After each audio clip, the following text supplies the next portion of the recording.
Hello and welcome. Welcome to another charity talk. For those of you who don't know me, I'm Alex Scales. I'm Director of the Centre for Charity Effectiveness here at BAYS, or CCE as we're more informally known. And on behalf of all my colleagues, I'm delighted to welcome you to this evening's charity talk, which is one of the BAYS flagship series events. For those of you new to CCE, we're considered to be a leading centre for charities, both in the UK and overseas. Education, knowledge creation and exchange is what we are all about, with our purpose to work with others to strengthen the non-profit sector. And do take a look at our website if you'd like to learn a little more. Those of you who are regular attendees will hear me say every time, and I have to say it again, we operate a non-profit model. And so much of what we do relies on the generosity of our many supporters, the goodwill of colleagues here at the business school and within the wider university. And this evening is no exception, and I'm very grateful to the Dean's Office for supporting the event and the reception that we'll be holding afterwards. So lovely to have so many of you here, many familiar faces and some new faces as well. And this is a really timely event, titled The Power of Volunteering. It was only 9 days ago, during the coronation weekend, that we had that Coronation Monday and the launch of the big Help Out event, with early polls revealing around 6 million people took part in volunteering initiatives on that Monday, joining together to raise awareness of volunteering throughout the UK. And we know that not only do we need more volunteers, but we need greater recognition of the role volunteers play within society. The list is endless, and you'll all be able to run so many off, from the NHS to food banks, driving for community transport, museums, concert halls, and pertinent to this evening, the many, many grassroots sporting initiatives and activities, not to mention elite sport. And we also know that the volunteering community is so often overlooked, and its very valuable contribution to the British economy is not sufficiently recognised. And those of you who were with us back in November will have heard Lord Gus O'Donnell talk about his thoughts on this, and that the work that he, with others, are doing to try and address this issue. But all of you here this evening know what a significant role volunteering plays, and that British society would be so much poorer without its volunteering communities. So, to the power of volunteering, we are delighted to be welcoming Tanni Grey-Thompson to this evening to give the keynote. Tanni's name will be very well known to all of you, and during her speech, she's going to share her experiences of the impact that volunteering had on her renowned international sporting career, and also her thinking on the role playing the role forward will have for the future of grassroots and elite sporting participation. A short response will then be given by Dr. Justin Davis-Smith, Associate Professor and Course Director of our Charity Masters programme.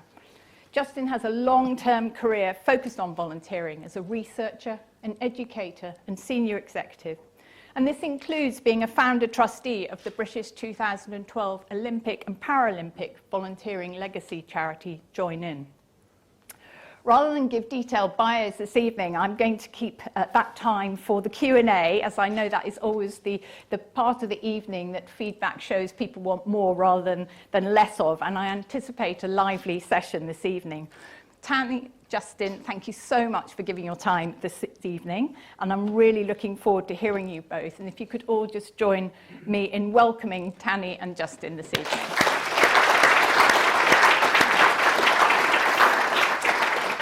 A quick couple of items of housekeeping. We're not expecting a fire drill this evening. Should the alarm go off, you exit through the 2 doors at the back of the auditorium that you came in from, up the stairs to the ground floor, out through the turnstiles, out through the main door, onto the pavement and cross the road to the other side. And our team, many of whom are in the auditorium and some still outside, will be on hand to guide and assist you should you need support.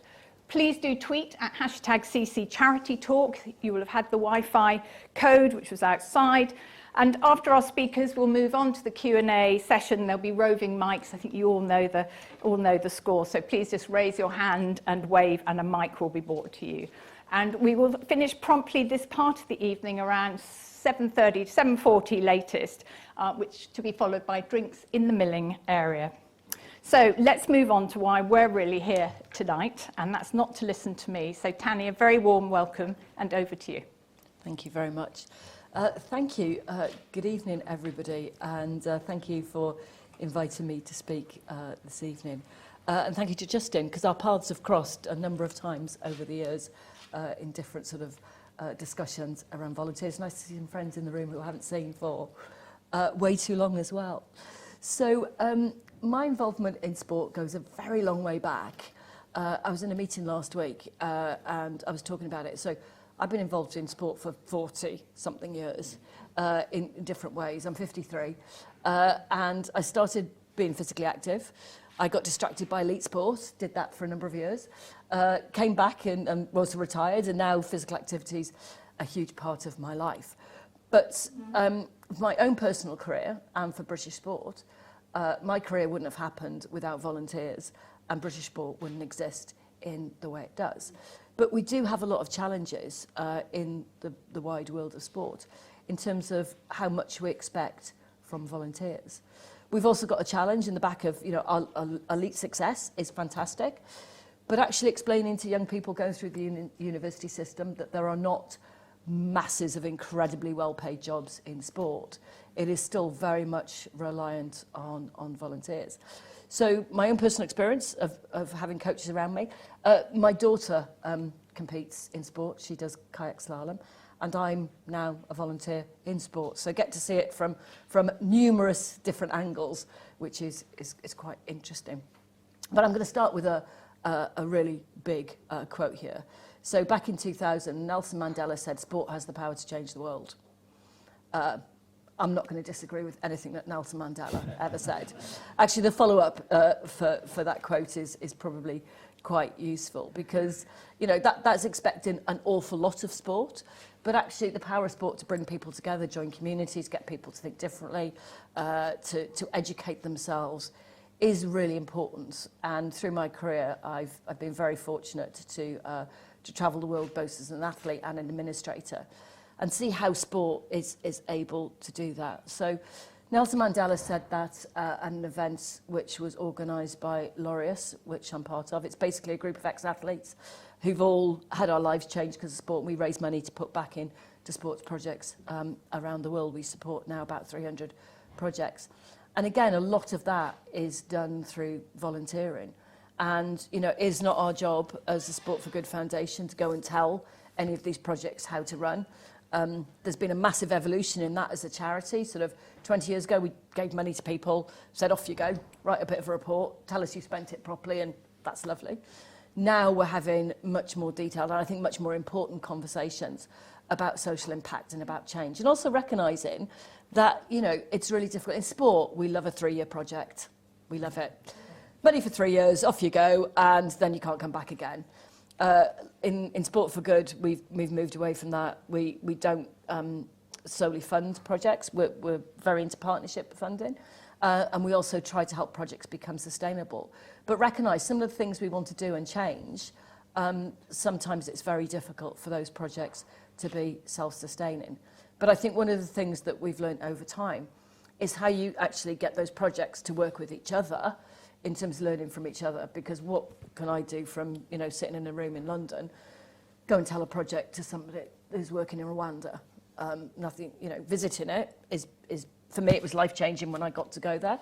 But actually, you know, we shouldn't be sort of jumping in and telling people what to do. And I think that was something that was also very true of Join In and other organisations. It's that evolution of what you can do to help. So when I went to visit Rwanda a few years ago, we were supporting a project which was helping, basically a lot of it was sitting volleyball.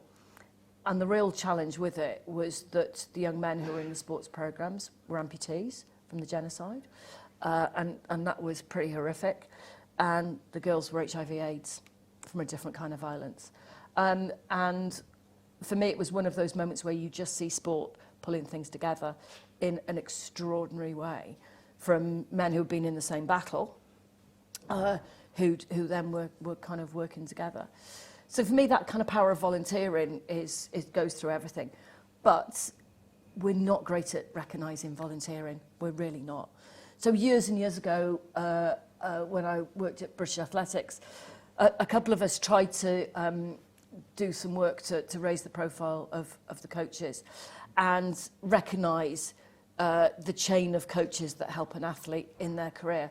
They do it now. Back then, it was just way too modern for them. Because what we saw happening was coaches were finding a talented young athlete and then didn't want to let them go. And maybe couldn't take them as far as they could. But because that kind of support wasn't in there, they were kind of clinging onto athletes. And so it's been amazing through the process and through the last number of years to see how there has been more recognition of coaches in sport, but it's still not enough. And at the same point, I worked for British Athletics. I have no idea why, but Chupa Chup Lollipops sent me 20,000 lollipops. They just arrived one day. We decided we couldn't really give them to any of our programs we ran for children because giving them sweets wasn't a good idea. In the office, we ate a lot of them. We did. To the point we're like, oh, right. And then I had this brilliant idea. I thought, right, okay, we'll send them out to the volunteers of the program I ran. We put 3 lollipops in an envelope, scribbled note just saying thank you very much. I can't remember even what Chupa Chup lollipops cost back then. It wasn't very much. And just thank you very much for everything you do. Within 2 weeks, every volunteer who'd worked on one of my programs came back and volunteered for the next year.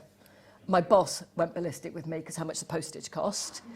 But then when I explained out how much time it had saved me in trying to encourage, persuade, cajole, nag, bully, those volunteers to coming back, this was right at the start of trying to recognise what people did. And for me, that's really, really important. So in my own career, my first coach was a guy called Roy Anthony. He needed a knighthood. He coached 40 hormonal teenage girls. He was a police officer. He used to joke that he used to go to work to have a break from us. But he was incredible in terms of what he did. But he was one of those coaches where he took me so far and then said, you need to go on and be coached by different people. And the vast majority of my coaches in my career have been volunteers. Probably the most tricky one was my husband. Now, I never quite get this right. He was my training partner, then he was my boyfriend, then he might have been my husband, then he was my personal coach, then at one point he was my boss. And so we were very clear when we were on training camps, if we were having a husband-wife discussion, we didn't do that in front of the rest of the squad. But I was in a really fortunate position that when I retired, I wanted to say thank you to a whole bunch of people who'd helped me through my career. So I decided to organise a dinner. Very quickly got to about 160 people and then thought, that's quite expensive. That's not really very tenable. So what I figured out is I needed to be able to stand at the front door, say thank you for coming and mean it. That got the list down to about 60 quite quickly. But what I did was actually did a book. And I think something like 58 of them were volunteers. It was a massive number. And kind of just wrote why I'd invited them each. Now, I was really fortunate as an ex-athlete. I was able to do that. But I think one of the things we have to be doing is actually helping young athletes understand actually that power of volunteering.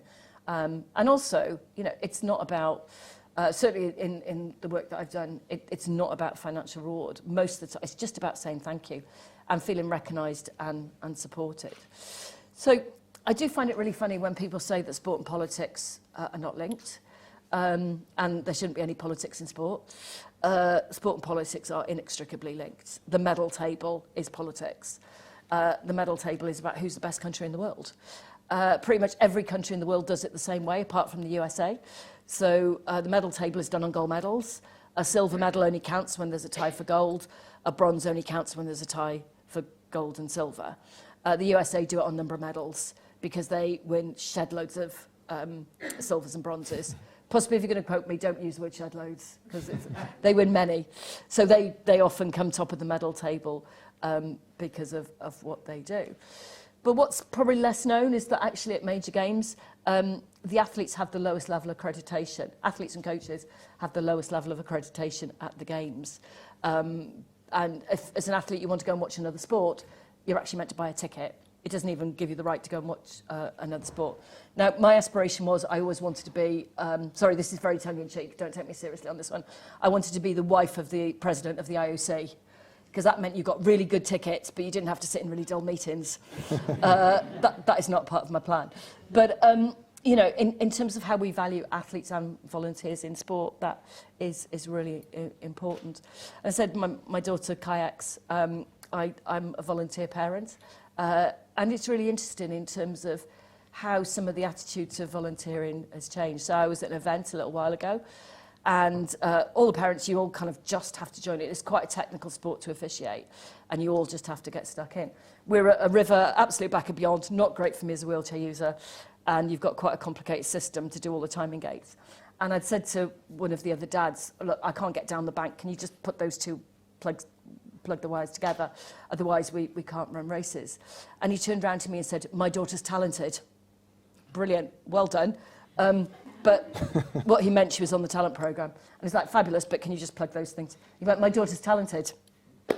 Well, no one's going to see how talented she is unless those two wires get plugged together. But actually being on the other side of it, I think is really important. And over the years, my husband and I run a number of athletics events. And again, it's about saying thank you to the people. So last year, we ran a really big athletics championships. Ian did all of the work. I did literally nothing. What I did was on the day that it was run, it was very hot and an ice cream van turned up. I went and bought 27 ice pops and took them round to the officials, who were all volunteers. And I got all the thank you letters for everything that was done. So I did have to go right back and go, no, it wasn't me. But that kind of thank you is really important. And we talk about the benefits of volunteering. There are loads in terms of engagement and connection and being physically active. Actually, that is not something we are terribly good at monitoring. We spend a lot of time in the UK looking at surveys of people being active. But actually, we could be better at measuring the impact on volunteer. I know when I'm at an athletics event or a canoeing event, I say walk, I push. I can push miles, but I'm not seen as the one being active. So I think we have to be a little bit better at doing that. But also, it was a huge privilege for me to be. I was involved in the bid for the 2012 Games, and then worked on Games delivery and did lots of different things. But the volunteering was one side of that, and having you know, some very interesting debates about, actually, you need a lot of volunteers to run the games. You need to keep them engaged. You need to make sure they're trained and supported. But some of the really interesting discussions we had were around how we get more disabled people to volunteer. And it's really difficult to get opportunities for disabled people to volunteer. Either it gets wrapped up in health and safety, or you can't do it, or people panic when they see it. And some of the interesting conversations that we had very early on was, what if we get a wheelchair user that wants to volunteer? Well, kind of what if we do? We obviously don't put them somewhere where it would be extremely difficult for them to carry out their role. And that got sorted relatively easily. We then had lots of debates around what if we get someone who's deaf and requires sign language interpretation. You know, is the sign language interpreter going to have the Games Maker kit or not? And one of the things, and I'll always be thankful, there was lots of people involved in it, but Seb Coe and Paul Dighton, who were the chair and chief exec of the organising committee, just came in really strongly on this in terms of actually, you know, and it came back to make a game successful, you need to sell a lot of tickets. And to do that, you need to reach out to every part of not just the British communities, but around the world. And actually, you've got to live and breathe diversity. So it was about having a really diverse set of volunteers. And the programme and the recruitment was set up to do that. And it was really amazing to be there working at Games Time and seeing a diverse set of people. And one of the geniuses of it was at Olympic Park, they had golf buggies to take people to some of the venues which were further away from the entrance. And it was amazing how many people turned up. Suddenly developed a limp, which was not a fluctuating condition, and decided they needed the golf buggy to get to the furthest point of the park. So one of the things they did, they put a wheelchair user running that. So when somebody was like, oh, I don't think I can walk that far, and actually a wheelchair user was saying, really, are you sure? Or yeah, your grandma can go on it, but you can't. It's amazing how quickly grandma suddenly found that, you know, because they all thought they were going to get a free ride. So there were some really, really clever things that happened around the volunteering. And one of my jobs between games was to go and say thank you to the volunteers, to the games makers, who were amazing. I do remember there were some very interesting conversations. Do you remember the knitteds that were done? And I can't remember the name of the lady, did a pattern so you could knit your own games maker. And at one point, because that breached lots of different rules on licensing, there was a bit of suggestion about suing this little old lady. Like, yeah, not good luck, really not good luck. And I remember going out to Heathrow Airport and meeting various games makers. And there was one young man who had knitted, he took this so seriously. He'd knitted his own games maker to match him. He'd taken his accreditation, taken a photo of his knitted, put it on his accreditation, shrunk it down, laminated it, and then drew the lanyard to match his. I mean, fair play. And I said, oh, why did you, decide you wanted to volunteer as a games maker? And he said, well, I'm not very good at meeting different people. I'm not great at making friends. I thought I could meet new people and maybe meet, someone that I could connect with. He ended up with a girlfriend who'd done exactly the same thing. You go, oh, I know, it was so lovely. It was just really... But those games makers, what for me is lovely, you still see them. So one of the things that happened with the games makers, the trainers that they had, you could only get those if you were a games maker. My daughter, who was 10, was like, Mum, can you get me a pair? It's like, I can't. And she said, but I thought you were, like literally, Sebco can't get them, so if Sebco can't get them, we certainly can't. And you still see people around really, really proudly wearing those trainers. So I do make a point of going up to them and saying, okay, where were you a games maker? Because the fact that so long after the games, they've kept the kit and they're wearing... Actually, number one, it means it's nice kit, which games makers don't always get, or volunteers don't always get. But actually, it shows how proud they are.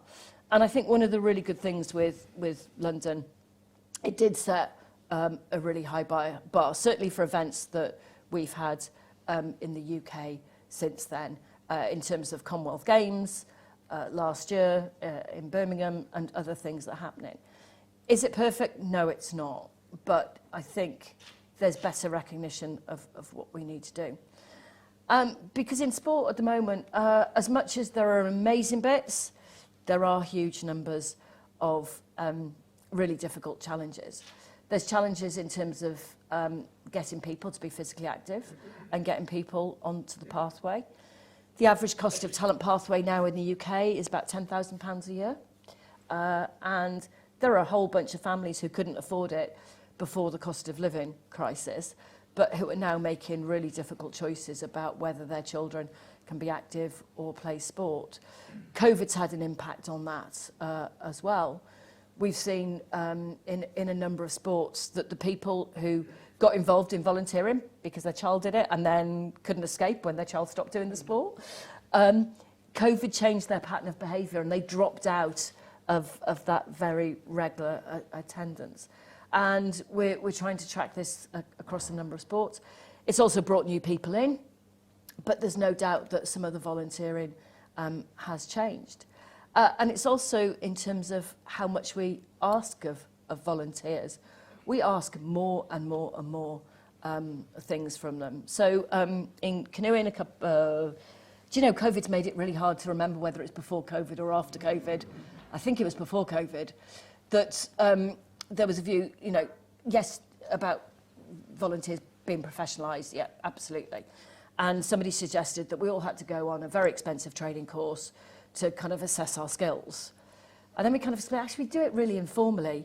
So, what happens, you get a parent in, you don't give them a really scary job to start off with. You might start volunteering in the cafe and you see how you get on with that, and then you do something else.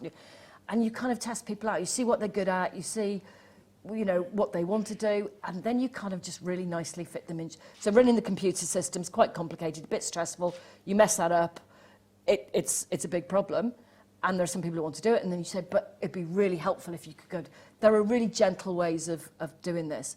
And sport is mostly quite good at working through some of those things. But I do worry about the fact that we ask more and more. Certainly in one of my roles now, I do a lot around safeguarding, that we're asking people in clubs to take on quite onerous roles, or what's seen as onerous roles in terms of safeguarding. But it's incredibly important that we do it right. But it's also really important we give people the training to be able to do it right. And there's lots of areas of sport where people in a club don't want to be the safeguarding officer because of how much we expect of them. And if we look at, you know, some of the big challenges across sport in terms of culture and behaviour, then this filters down in terms of what we're asking people to do. So back in 2017, actually 2016, the government asked me to write a report into duty of care of sport in the UK. It was about a year's work. I reported in 2017. It got released about 10 minutes before PERDA. What a surprise. Because then it sort of slightly got lost in stuff that happened. And I was really clear when I did that piece of work. I mean, I think what the government wanted me to do was list governing bodies, go, this one's brilliant, this one's awful, and everyone's in between. Absolutely impossible to do that, because even within sports that are really good, they have challenges and things get messed. You know, it's a really complicated thing to do. So I wrote a report that wasn't very long. I didn't write a massive explanation of why I'd come up with those recommendations, because the reality is a lot of people didn't want to have anything in there that might attribute it to them as individuals because of the culture that exists in some parts of sport.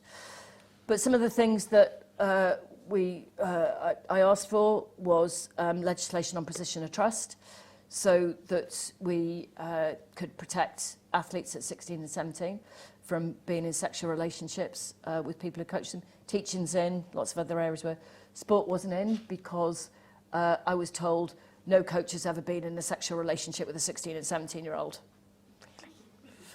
Okay. And the other one that was a lot of pushback on, well, what if it was a 21-year-old coach with a 17-year-old? And, well, you know what, regulations, you know, there are ways to get through that and actually protect young people. Where I was most concerned is that position of power when you've got usually a much older coach with a 16 and 17-year-old. And I'd had many reports of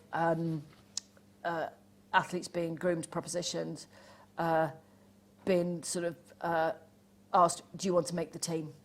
I can help you make the team, really. And the most scary one was, there were many, but a coach who was in his 30s had coached the young woman since she was 9. On her 16th birthday, turned up on her doorstep with a bottle of wine and a bunch of flowers and said to the mum, I want to go out with your daughter. Yeah, no, that's not right. So, you know, when we hear of cases like this does filter down into the volunteer sector.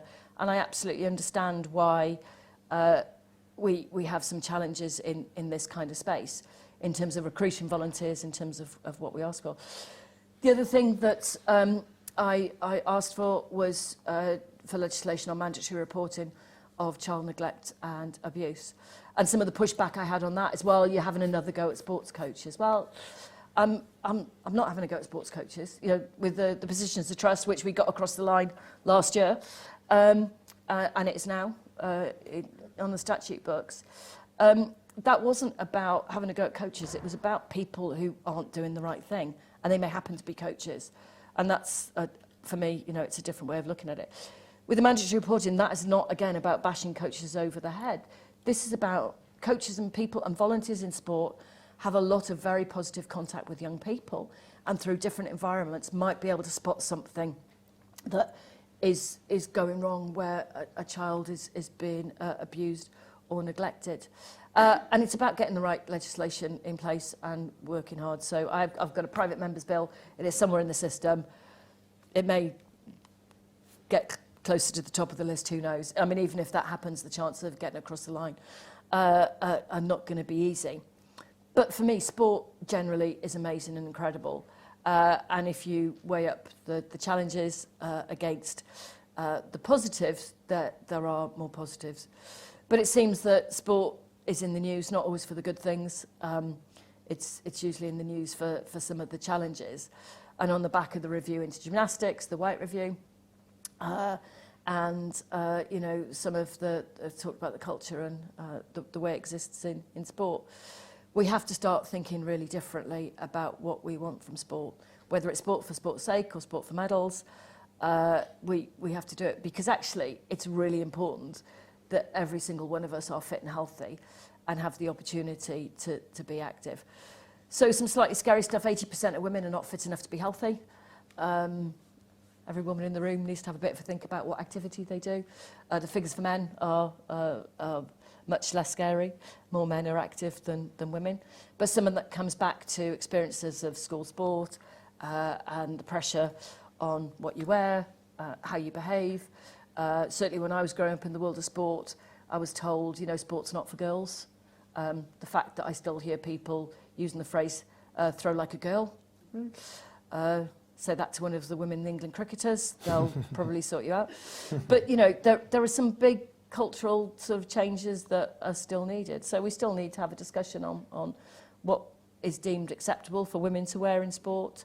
There's lots of debates on fairness and inclusion, but also what events are going to be at future games. So we're trying to plan talent pathway, and we're trying to look at what volunteering in sport means. But, you know, what events are going to be at Olympics and Paralympics beyond LA, I don't know. What is the future of e-sport? I'm not going to say anything more than that. Is e-sport a sport? That could be a whole debate in itself. You know, but there's lots of things around that. So it's an ever-moving feast in terms of what we're trying to do. But I said, you know, is sport worth it? Yes, it is.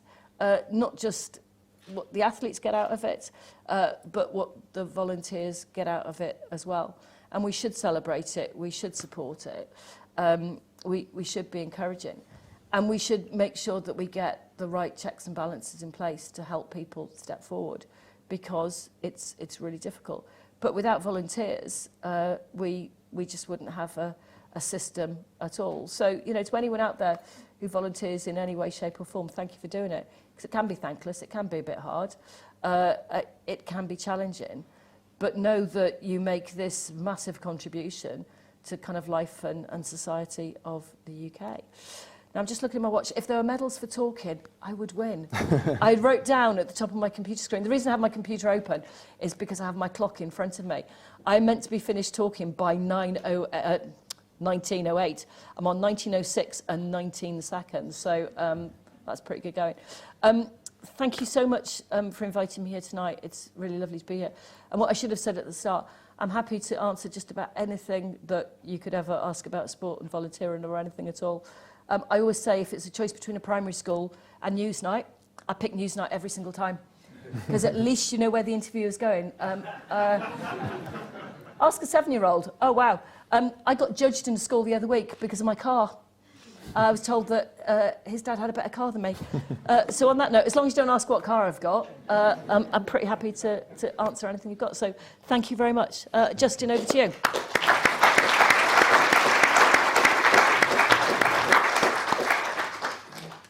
Tanni, thank you so much. It's a real privilege and a pleasure to be sharing a platform with you. Those who know me know what a sport nut I am, and to be on a platform with a true Olympic and British sport superstar is a real privilege, so thank you. It's also a pleasure because, as Tanni mentioned, we go back a number of years, and Tanni was actually president of Volunteering England when I was chief executive.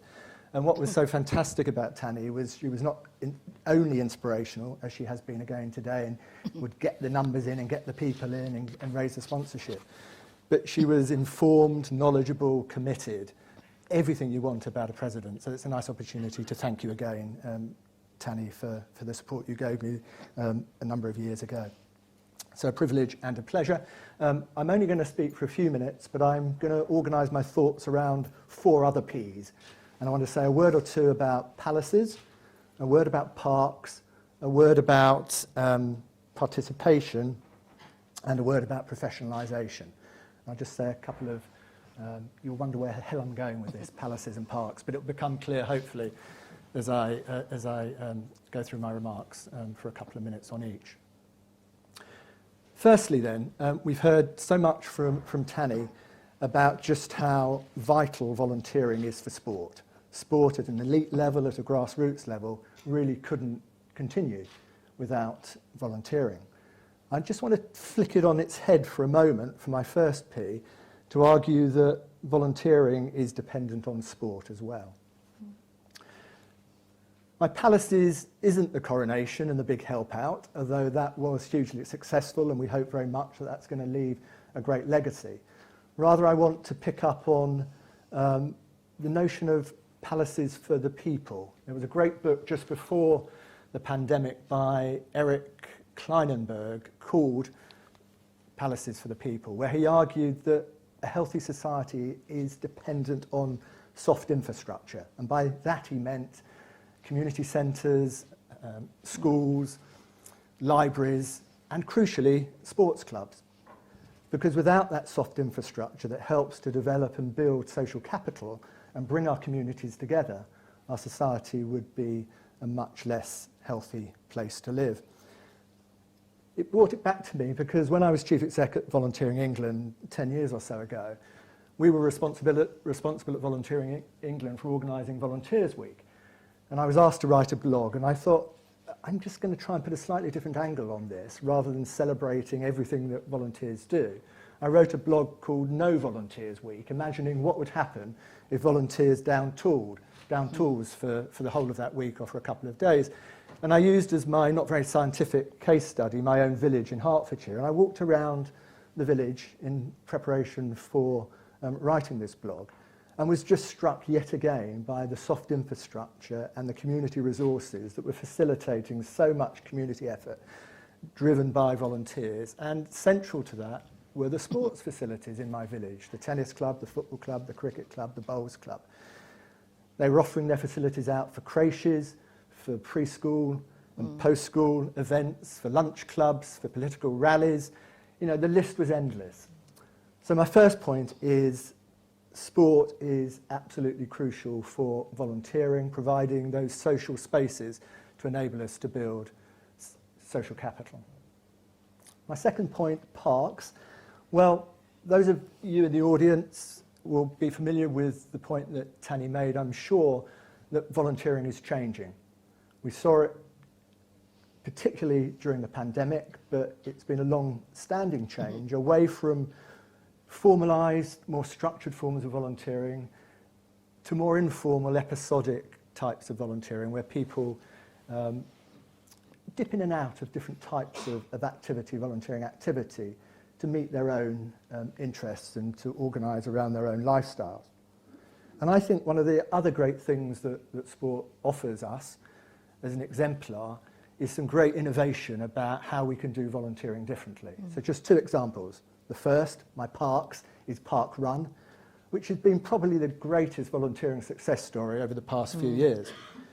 In just a few years, we've got 3 million people who have gone to their local Saturday event, so 3 million finishers over this period of time, organised by something now, I think, approaching 500,000 volunteers. And the great thing about Park Run, for those of you who aren't familiar with it, it's very informal and organic.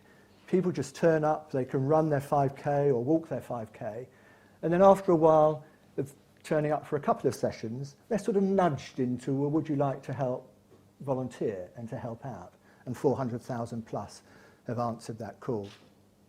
So I think that's a different way of doing volunteering, a really interesting, exciting way of doing volunteering that wraps volunteering around people's interests. There was a book when I first got into this sphere of volunteering called Organising Around Enthusiasms, and that still sticks with me as a great principle for getting more people active and engaged in their communities. And the second example I would give you is the Good Gym, set up by a great social entrepreneur, Ivo Gormley, who comes to speak to our students here at Bays and sets the room alight with his story. And it's a very simple story, as most of the great social innovations are. Ivo says that a few years ago he decided he wanted to get fit, but he hates gyms, and he also wanted to do some social good. So he thought, how can I put getting fit and doing social good together? And he came up with the idea of the Good Gym, and there's now 20,000 or so good gymmers who are connected via a very simple app, and on their way round their rides or their cycling, they can pop into somebody in the community who needs a bit of help or just a friendship, and they take a newspaper in or they help them fill out a form to the local authority. And over the years, those friendships have developed, and those bonds of social capital have been nurtured and grown through this very simple initiative. So sport, I think, through many examples, can be seen as a force for change, and we can take some of those examples back into the volunteering world more generally to think about how we might do volunteering slightly differently. My third P is professionalisation, and Tanni talked about that as well, and I just wanted to make 2 points about professionalisation. I think it's really important that we look to find ways in which we can better support the volunteers that are absolutely crucial to grassroots sport. We need to recognise that most sports at a grassroots level are run almost entirely by volunteers, often entirely by volunteers, without any paid staff at all, and they do a fantastic job. So one of my pleas is that we reclaim the cult of the amateur and rebrand it in a much more positive light than simply being anti-professional and sometimes a little bit inefficient. Actually, these clubs aren't inefficient at all. They are hugely successful, hugely efficient, run and powered by volunteers who are not paid. They're there because they're wrapping it around their own enthusiasms and they want to contribute something back. So let's protect and celebrate that that amateurism, and push back a little bit about attempts to over-professionalise the volunteering space. Not that I'm disagreeing with Tanni at all, that we need to find ways of making some of our systems better, particularly around safeguarding, particularly around inclusivity and diversity. And we can learn stuff from the ways in which businesses work and the ways in which public bodies work. But we don't want to absorb all of their culture of professionalism. We want to hold on to what's really special about the voluntary ethos, whether that be in the sports domain or in other domains within our society. And indeed, I would argue, and I do argue at Bayes Business School where I work, where we're often asked to take on in our Charity Masters programme lessons from the private sector about how we can run our charities more effectively. And there are some lessons, but I also push back to some of my colleagues to say, actually, there's a lot of learning that can go the other way. Yeah. If you could run successfully an organisation that engages tens, hundreds, thousands sometimes of volunteers who don't have to be there, they're only there because of the psychological contract, not because of the paid contract. Just think what the HR departments in some of our big companies can learn about how to improve staff engagement from some of that. So, yes, professionalism, but let's also hold on to and value and cherish our voluntary amateur status. The other part of professionalism, though, that I think is really interesting to focus on is what professional sport can do to provide the climate, to give the brand endorsement to help volunteering flourish. And Tanni spoke eloquently and passionately about the Games Maker programme that I was also privileged to be involved with. I was also a Games Maker and remember my journeys up from St Albans to volunteer, bedecked in my purple and pink tracksuit. I've never been so popular. I was stopped on the train, on the tube to ask what I was doing. And there was one fantastic stat at the time of the 2012 Olympic and Paralympic Games that suggested that 40% of the population, 40% of the British public wished they'd been Games Makers, wished they'd volunteered. So the power of professional sport is amazing in terms of driving an interest in volunteering. And I'll just give you one other example slightly closer to home. Again, those of you who know me well know that not only my passion is volunteering and sport, but in particular it's Watford Football Club. And a few years ago I was invited to sit on the community trust that's run, it's independent, but it sits under the umbrella of the Watford Professional Football Club. And indeed, most football clubs, both in the Premier League and in the English Football League, have these trusts and foundations that do fantastic work. Our Watford Club does amazing, our Watford Trust does amazing work in our local community, including one volunteer programme that I'm particularly proud of, because I lost my father a month or two ago from dementia. And one of the programmes that the Watford Community Trust runs, all through volunteers, but given extra power because of the brand of this professional club behind it, is something called Golden Memories. Watford playing yellow, so Golden Memories, where volunteers will go to people in the local community, lifelong fans who are suffering from dementia, and they will share with them memorabilia, old Watford programmes, videos of Watford winning games, shirts that players used to... And the project manager of this programme says the difference it's made in the lives of those people is just transformational. So I think professionalism has a role to play in professional sport to drive community engagement. And then my final P is around participation. How can we bring more people into both sport and into volunteering? And Jeff Nichols, I think, is somewhere in the audience today. Yes, Jeff, hi. Who has written numerous brilliant articles around sports volunteering, and in particular around this sort of participation volunteering duality, arguing that the two are interlinked, and if we want to get more people participating in sport, then it's great to get them involved in volunteering, and vice versa. More people to volunteer is often through the participation route, and I think there's a lot for us to explore there in terms of how we can do that better.